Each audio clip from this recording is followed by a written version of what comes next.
Bonjour à tous, dans cette vidéo je vais vous montrer ce que j'ai fait comme projet. Donc c'est une to-do list que j'ai refait en React. Donc si on regarde le projet, React est là.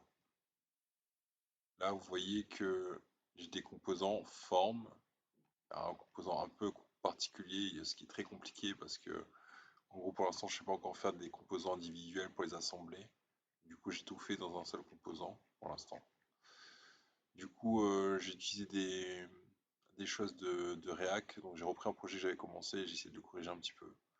Du coup, là, c'est les hooks qui permettent d'actualiser des valeurs avec des états initiaux à chaîne vide, par exemple. Là, le set value va permettre de setter la valeur de value input et c'est cette value input qui va être qui va être utilisée pour prendre en fait la valeur du champ pour la transférer après dans les variables que je veux. Et là, en l'occurrence, ça va être le titre de la tâche.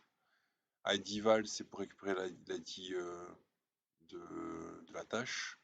Et le texte, ça, je c'est pas très utilisé, c'est pas très grave. Du coup, par exemple, là, on a les API. Donc, on utilisait des méthodes fetch pour pouvoir appeler les API. Donc ici, en fait, ici, c'est en fait le fetch qui permet de récupérer toutes les listes des tâches sur le serveur. Ensuite, nous avons par exemple le delete qui permet de supprimer une tâche. Ensuite, nous avons le insert tâche, donc c'est ce qui permet d'insérer la tâche. Et nous avons le update qui permet de updater une tâche. Voilà tout ça. Ça, c'est le composant qui ressemble au formulaire. Normalement, c'est le formulaire. Donc, si on regarde bien, ça ressemble pas à ça. Attends, je vais mettre comme ça, vous allez voir. Et voilà. Du coup, ensuite, ici dans Hello World, nous avons juste la page d'accueil avec Hello. Ça, c'est les items qui permettent d'afficher après la carte. Donc, c'est un composant à part que j'ai pris et que j'ai transféré d'un composant parent à enfant avec des props. Et nous avons le composant NoteFront qui est là, si par exemple on fait une route qui n'est pas déclarée ou qui n'est pas. Voilà. Du coup, nous avons le load qui permet d'ajouter la forme. C'est un changement dans PP. Et le index qui permet en fait, à partir d'une route, d'afficher un composant. Là, par exemple, si on est sur le composant de départ, donc si on fait slash rien, on arrive sur hello world, donc ce qui correspond à la page d'accueil. Si on fait slash form, on arrive sur le composant form. Donc je vais faire une petite démo. Là, par exemple, j'actualise. Là, on écoute sur le port 3000, donc c'est le port qu'a lancé le serveur de React. Et du coup, là, si par exemple on lance bienvenue, donc je refais la même route, donc j'arrive sur bienvenue, et si je fais to do, là je charge la to do list, et j'arrive sur la to do list. Là en fait, le fetch qui permet de récupérer toutes les valeurs des tâches s'affiche, et donc on a ça. Imaginons que là je clique là-dessus, donc là je vais récupérer la valeur de ce champ-là, de cette tâche, et donc ça s'écrit plus l'ID.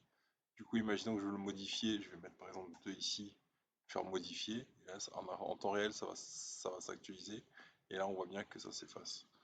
Imaginons que je mette, je supprime par exemple, donc là je supprime, bon j'ai récupéré la valeur mais ça c'est un petit bug, c'est pas grave.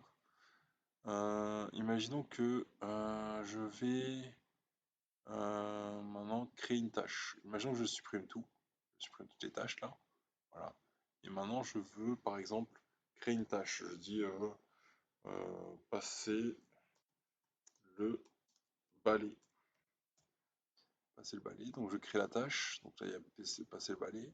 Imaginons que maintenant je crée notre tâche, c'est vendre des cartes, par exemple.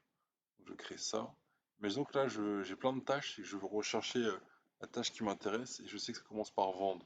Donc, je vais mettre juste vend et je vais faire rechercher et là je tombe sur la recherche de vendre. Imaginons que maintenant j'enlève tout et ben maintenant si je fais rechercher j'ai tout. Imaginons que je fais que passer, et là j'ai que passer par exemple. Et s'il y en a en commun, imaginons que là j'ai un A et là j'ai un A. Si je mets A, dans les deux j'ai A, donc je vais trouver les deux. Voilà. Et voilà. Donc merci de votre attention.